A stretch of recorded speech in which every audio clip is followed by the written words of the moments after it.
Hello. So in this video, I'm going to share 3 ways that you can easily curate a new emotional state. And I'm going to explain why this easy habit is so life-changing.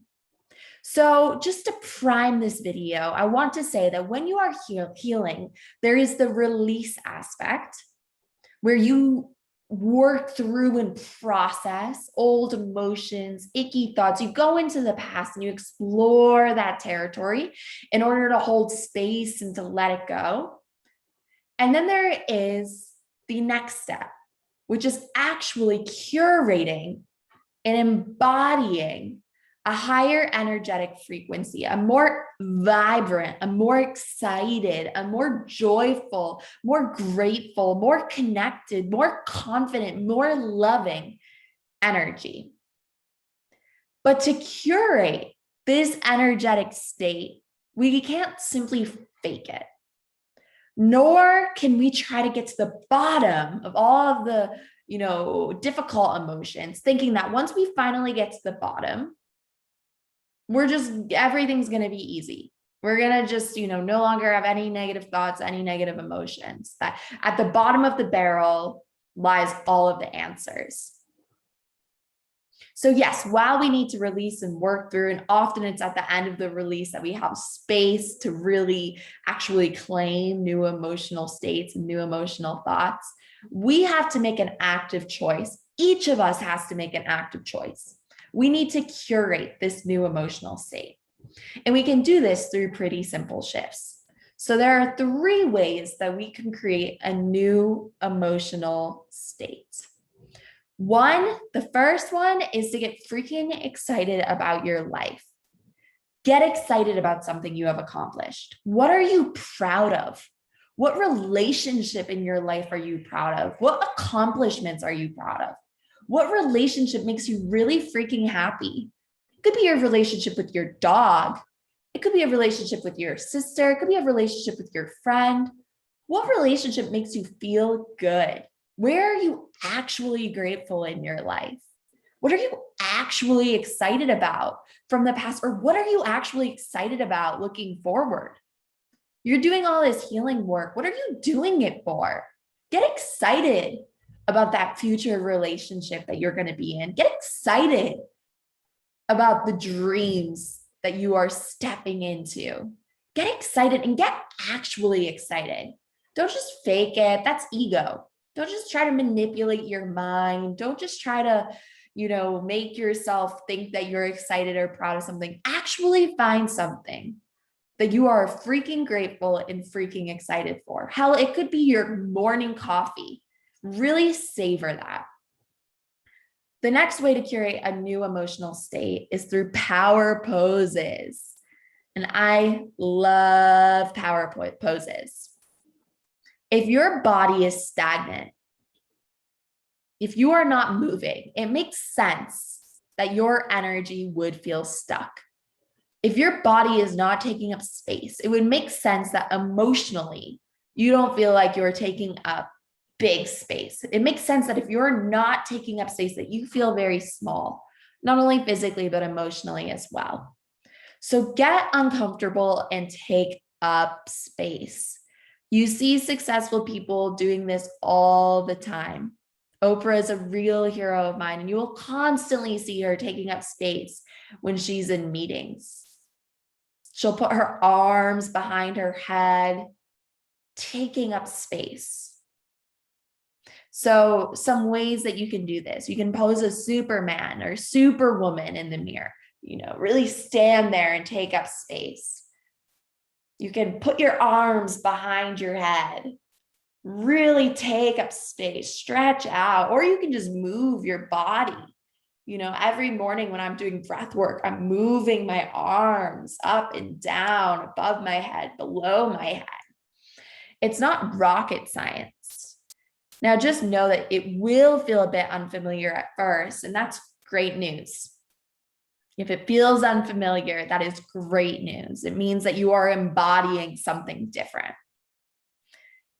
This habit is one that asks for just an ounce of effort. in order for you to be able to produce long-term results. Just a little bit of movement can shift your entire frequency. And again, it's the power poses, it's putting your arms behind your head.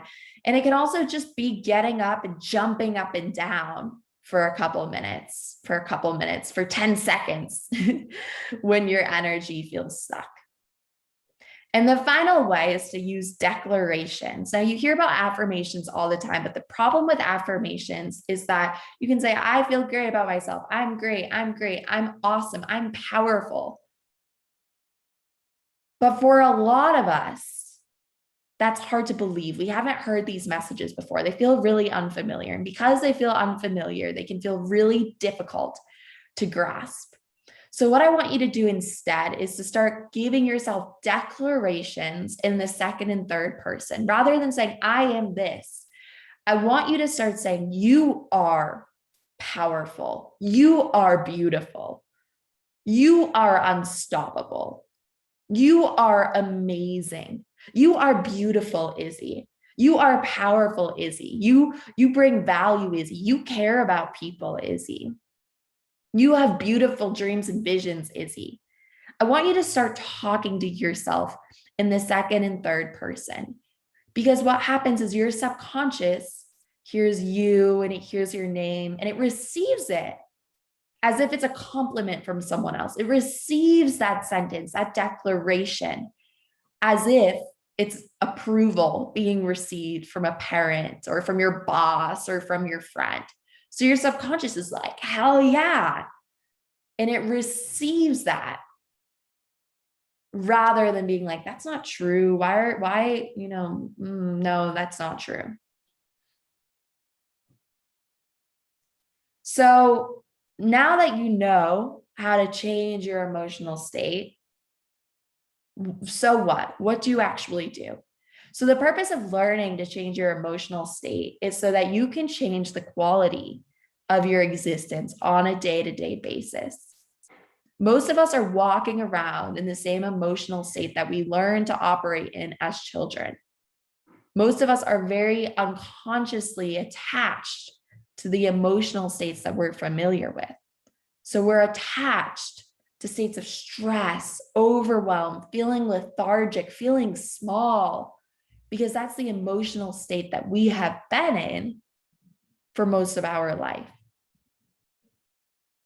So by taking actions throughout the day, doing this 1, 2, 3, 10, 20 times throughout the day, we change the emotional quality of our life. We are rewiring our subconscious so that these higher quality states feel familiar and uncomfortable, right? These states where we're excited about our life, where we are not stagnant, where we're taking up space, where we feel good about ourselves, where we feel loved. These become the emotional quality of our life. This is how we start to live our life. And the beautiful thing is that once you are in this high quality emotional state, you'll have a whole new perspective to challenges that you're facing. It's easier to see that those old emotions, those old beliefs that you've been carrying around are just that, they're old emotions and old beliefs. You can see the story in a more clear lens. You can see that those old emotions and old beliefs weren't actually true. It was just something that you had claimed at one point, right? And to this, it's much easier to see that your beauty, your power is real. It's not something that you're making up. It's not, a few words, I'm beautiful, that you're trying to convince yourself of. You're actually embodying that beauty, that power, that wisdom, that confidence, which is a much different experience than trying to convince yourself that you're beautiful or confident or sexy or powerful, or that you're able to commit to your dreams when you're, emotionally feeling very stuck and very small. So the beautiful part about everything I'm saying is that this habit, these 10 seconds that it takes to change your emotional state, will change the entirety of your existence in one moment. And I'm not saying that moving once, giving yourself one declaration will change, your whole entire life in 5 seconds. That's not what I'm saying.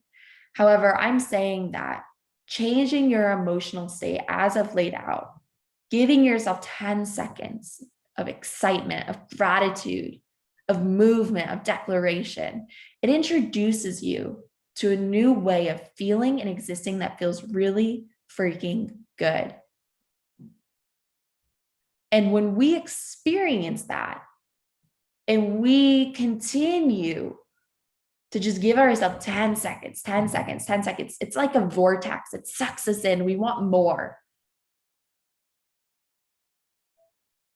Because the dopamine, the endorphins feel good in our body. We feel good about ourselves and we want more. So it's so easy. There's nothing to rationally figure out. We just have to do it. We just have to experience it. And as we do this regularly, because it feels good, we train our bodies to feel good. So instead of having stress and feeling numbed out and feeling small, instead of having all of that be our normal state, feeling alive, feeling vibrant, feeling good, feeling confident, feeling sexy, feeling beautiful, that becomes our normal state. So what we are doing is we are retraining what feels familiar for our bodies. Our nervous system loves familiarity because our nervous system wants to feel safe. That's why we are so addicted to feeling stressed or lethargic or numbed out, because that's what feels normal. Because very few people in the world actually curate new emotional states. This isn't taught in school. This isn't taught by our parents. So it's familiar to feel stressed out, to feel numbed out, to feel lethargic, because that's just been the norm of society. So when we show up in 10 seconds to change our emotional state, we are retraining our body around what is familiar and what is normal. And those 10 seconds add up and create compounded interest so that eventually that high vibe, that confidence, that beauty, that energy is just our normal state. And when this energy, when this emotional quality is our normal state, we are unstoppable. We are no longer at the whim about an emotion. We have energy to meet our goals. We're no longer scared of fear. We are curating a fearless emotional state. We feel good in ourselves. We like ourselves. And we realize our power as humans who have choice and who have the ability to consciously regulate, to consciously shift our experience and to make choices that serve us. So with all of this said, I hope that this helps. I'd love to hear your thoughts. So let me know what you think. And I'm sending each of you so many blessings and so much love.